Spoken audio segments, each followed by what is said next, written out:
Hello students, आज हम लोग स्टार्ट करने जा रहे हैं people as resource, that is the chapter number 2 of economics. तो बच्चों, सबसे पहले मैं एक चीज़ बता दूं, इस चैप्टर में हम लोग सिर्फ 2 टॉपिक कवर करेंगे just because of revised syllabus and आप सबको पीडीएफ मिल चुका है। सो 2 टॉपिक होगा, overview and economic activity by men and women. अब ये जो चैप्टर है हमारा people as resource, you can see here people as resource जो यहाँ पे मैं लिखा है। सो यहाँ पे पीपल का मतलब है पॉपुलेशन, ओके। एंड किसी भी देश की पॉपुलेशन उसके लिए एक मीन्स प्लस पॉइंट भी हो सकती है और माइनस पॉइंट भी हो सकता है। अगर वो स्किल्ड है, अगर वो इंटेलिजेंट है पॉपुलेशन, तो वो एक बहुत ही बड़ा एडवांटेज है। अगर वो अफेक्टेड है, बीमार है या इलिटरेट है या किसी काम की नहीं है, then it is a liability. Liability का मतलब एक तरीके से बाहर है, वो बर्डन है, बोझ है कंट्री पे।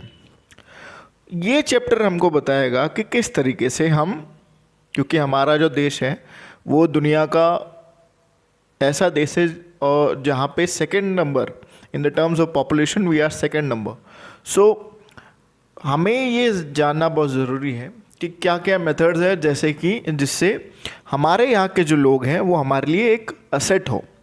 असेट का मतलब एक हमारे लिए बहुत बड़ा एडवांटेज हो, जिसके थ्रू हमारा जो देश है वो डेवलप हो, ना कि एक बर्डन हो, लाइबिलिटी हो। So this is the first point, the overview.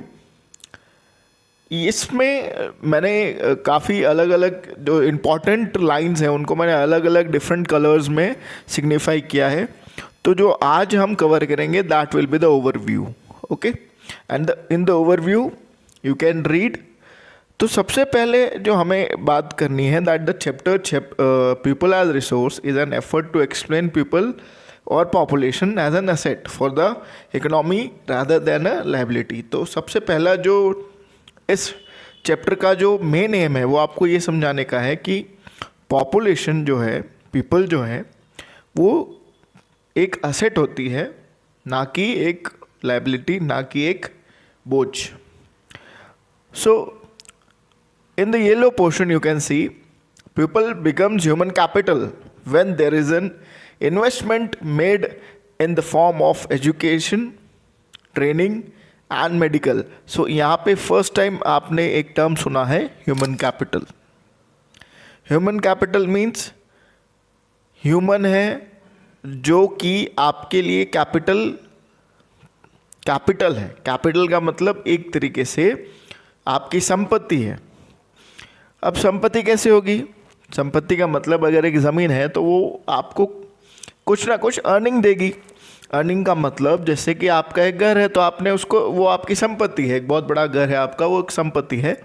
लेकिन अगर वो रेंट पे दोगे आप या फिर कुछ भी उसके यूटिलाइजेशन करोगे, वो आपके किसी काम आएगा, तो वो कैपिटल है। वैसे ही ह्यूमन कैपिटल का मतलब वो इंसान जो कि आपको किसी ना किसी तरीके से एक रिसोर्स हो और आपके लिए काम आए। वो तभी काम आप आएगा जब उसके पास 3 चीज़ें होगी, एक तो एजुकेशन, एक कुछ भी स्किल सीखने के लिए ट्रेनिंग, और मेडिकल केयर, मतलब वो मेडिकली फिट है, okay.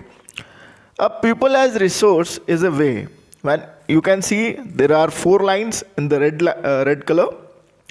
People as resource is referred as a countries working people, ठीक है। रिसोर्स, पीपल एज रिसोर्स किसे कहेंगे हम, रेफर किसे करेंगे, that is countries working people in the term of their existing productive skills and ability. For example, productive skills and ability का मतलब उनके पास कोई ऐसी स्किल या एबिलिटी हो जिसके वजह से वो देश के लिए प्रोडक्शन कर सकें, देश के काम आ सकें, प्रोडक्टिव हो सकें, बेकार ना हो, बोझ ना हो, ठीक है।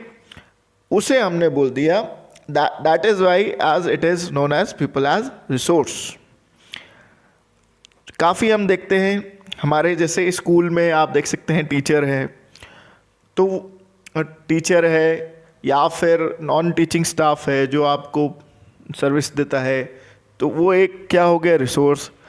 अब आप लोग पढ़ रहे हैं, ठीक है, आपके ऊपर आप पढ़ रहे हो, आप पेरेंट्स आपके लिए पैसा दे रहे हैं, लेकिन आप उनके लिए कोई प्रोडक्टिव नहीं है। लेकिन जब एक बार आप जब बड़े हो जाएंगे, कुछ अच्छी पोस्ट पे जाएंगे, तो आप क्या हो जाएंगे, देश के लिए एक अच्छे नागरिक और एक प्रोडक्टिव कैपिटल होंगे, productive human capital, because you have acquired everything.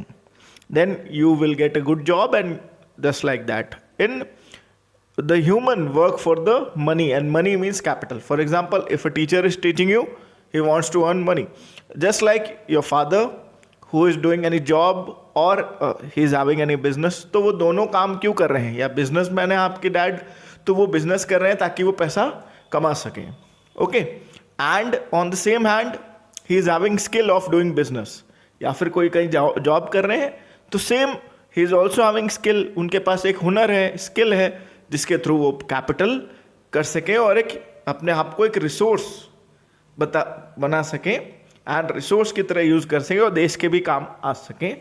Okay, क्योंकि जितना ज़्यादा ह्यूमन काम करेगा, एक पीपल काम करेंगे हमारे देश के लिए, उतनी ही कंट्रीज़ की कैपिटल बढ़ेगी. और यहाँ पे ग्रॉस नेशनल प्रोडक्ट एक ऐसा टर्म लिखा है, वो भी उसका भी डेवलपमेंट होगा.